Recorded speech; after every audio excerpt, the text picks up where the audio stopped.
Have you ever noticed something strange? The minute we enter midlife, over 40, over 50, a lot of people suddenly become very obsessed about our gratitude.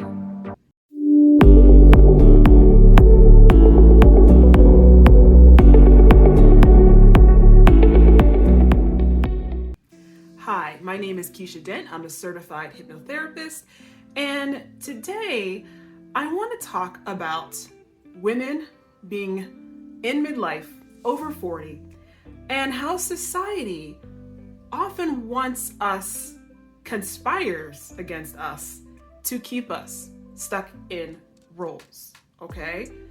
And this is something that's so important to my soul, because I believe that the moment that we truly begin to see the big picture, that we truly begin to see the whole conspiracy, the whole machine for what it is, the minute there's going to be some real huge, positive, beneficial changes to society and to the future generations.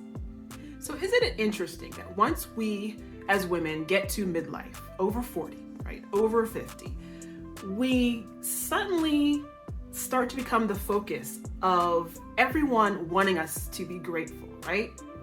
We hear things such as, you should be grateful for what you have. This is just what getting older feels like. Oh, honey, maybe it's time for you to settle down and accept your limitations. You're getting older now and you're not how young you used to be, so maybe you should just settle. I did. Now I happen to believe that this whole fixation on gratitude isn't just advice, right?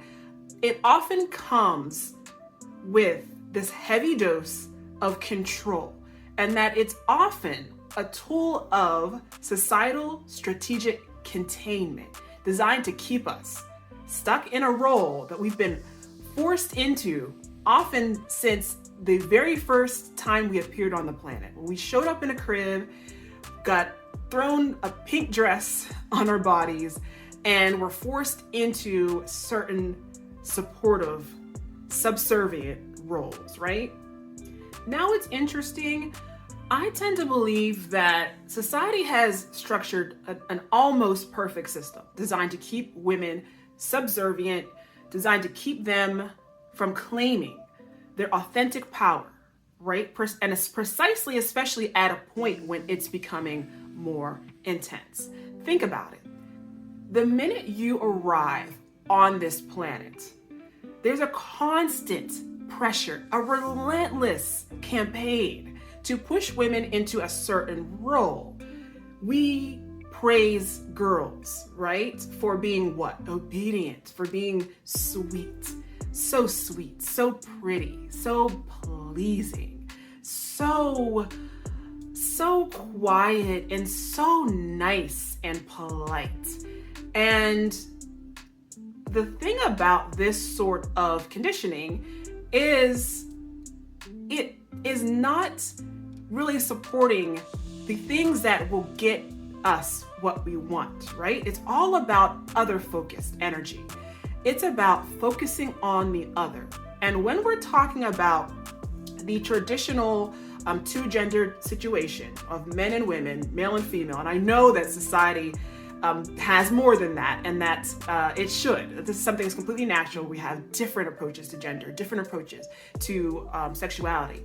But in the traditional societal structure, we have men, women, girls, boys, and girls are often taught from the very jump to focus their energy on being pleasing and being very acquiescent to the other gender.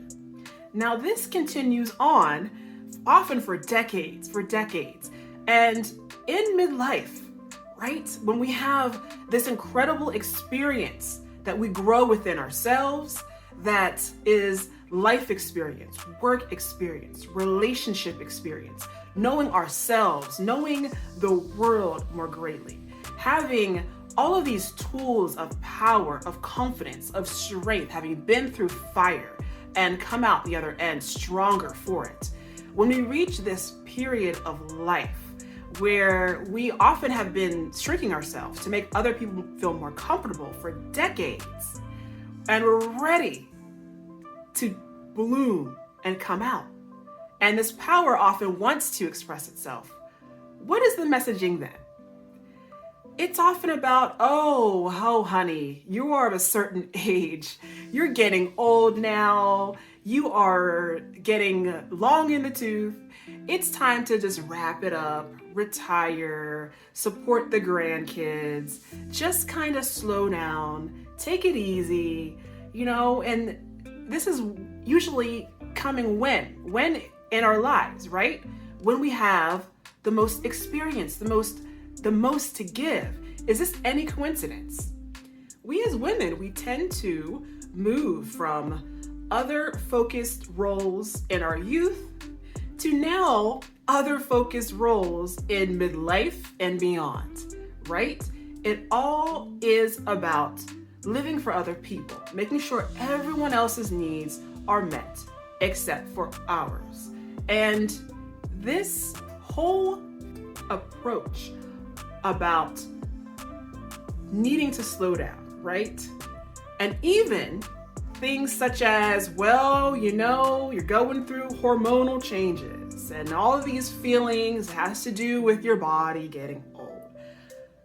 But what if it's more than that? The hormonal changes are certainly a thing. Our bodies continue to change and our bodies continue to develop different metamorphoses and different changes as we age, and will continue to do so. And the female body is, of course, quite complex, especially when it comes to hormones and it comes to our reproductive cycles. But oftentimes, the feelings that we feel at midlife, the dissatisfaction, the desire for more, the resentment, the anger, the bitterness, the desire to pull out of old, outdated contracts, agreements, the desire to want more for yourself. This is often a direct response of pushing down and tamping down our own power, our own desire, our own God-given fire for decades. And what if these feelings, these uncomfortable feelings that begin to stir and arise within us at midlife, aren't actually a problem that just needs to be fixed? It's actually an invitation. It's actually a doorway for us to step into a new, more exciting chapter of our lives. Women often describe this part of their lives, especially as they get older into midlife, especially when children begin to leave the nest and move on, as often an emptiness, right? And it's often described as, what do I do now that I'm no longer needed? And I love to really investigate and lean into this part of your life, because instead of it needing to be this depressive state, right? This anxious state, what if it actually is an awakening? What if it actually is an entry point to feel your life in ways that you've neglected to do for decades and decades before? And let's be real right now for just a second. Society is built on women's invisible labor, on women's undervalued, unpaid labor, on women's silence and compliance. Not only in the workplace, which of course it's only recently, as late as the late 20th century, that women really began, which is just a few decades ago, that women really began to come fully into the workforce out of the home.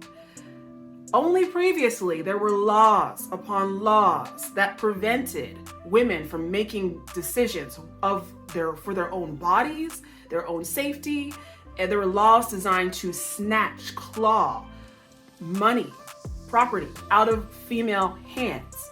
There were laws that were designed to keep women from competing with men in any stage, in any arena. There were laws basically designed to infantize women, to take every crumb of power out of our hands. And these laws not only just have turned the corner into being lifted very, very recently, again in the late 20th century, we still have laws with the overturning of Roe versus Wade, for example, where there are now laws that can punish and destroy women's lives that are unequal, giving unequal power to men as well. We are still in a society right now that is attempting to elevate and give more power to men and take power away from women. I say all this simply to bring up the fact that living for decades under this sort of societal setup, it has an effect. And even if we have been conditioned to just simply put up with it or accept it, depending on how you were raised, and to just have it be just the way it is, this still will have an accumulative effect over time.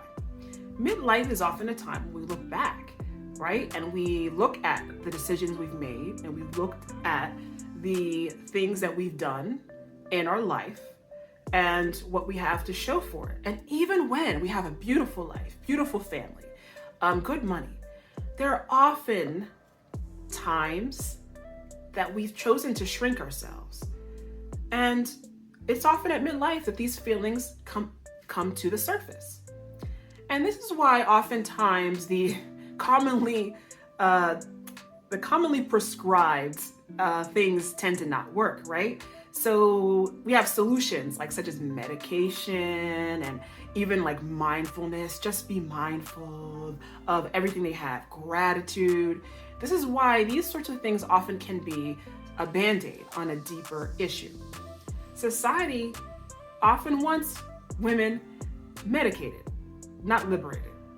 And by midlife, a lot of symptoms of this include feeling disconnected from your purpose, questioning your whole life meaning, and often feeling as though you're performative or performing for other people and not really living into who you are, being true to who you are.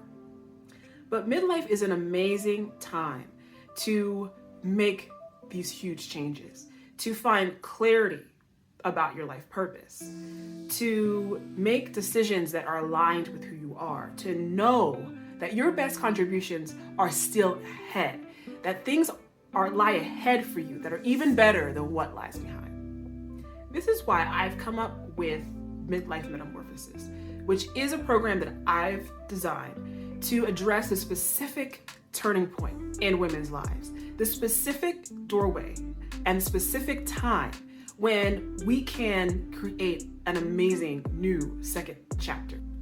It's not about fixing you because you're not broken.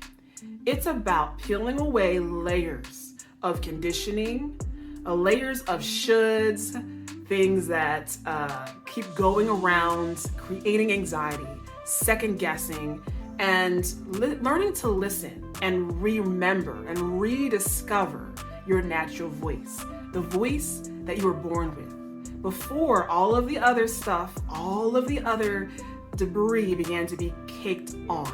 That comes not from you, but from the outside world. This is about remembering who you are, who you truly are, beneath all the programming, beneath all the conditioning, beneath all of the training and learning to give away your power, to chase other people's dreams or dreams that have been instilled within you instead of your own. So I want to ask you, what gifts are waiting to emerge from within you? What needs to break down and break away to reveal the best that is within you that wants to emerge? What parts of you are calling, screaming to be seen and heard, if you dare? Is this you? So if so, and if you'd like to chat about it, definitely reach out to me. You can mention down in the comments exactly what sort of questions you want to know about yourself, what you want to allow to emerge. You also can check out my website, newworldhypnosis.com, and do a chat. So sign up for a quick call with me, and I would love to spend time on exploring where you're at and what is ready to emerge. So again, my name is Keisha Dent. I'm a certified hypnotherapist, and I want to remind you always, in order to change your life, you must first change yourself. Thank you so much. I look forward to seeing you next time, and be well. Take care.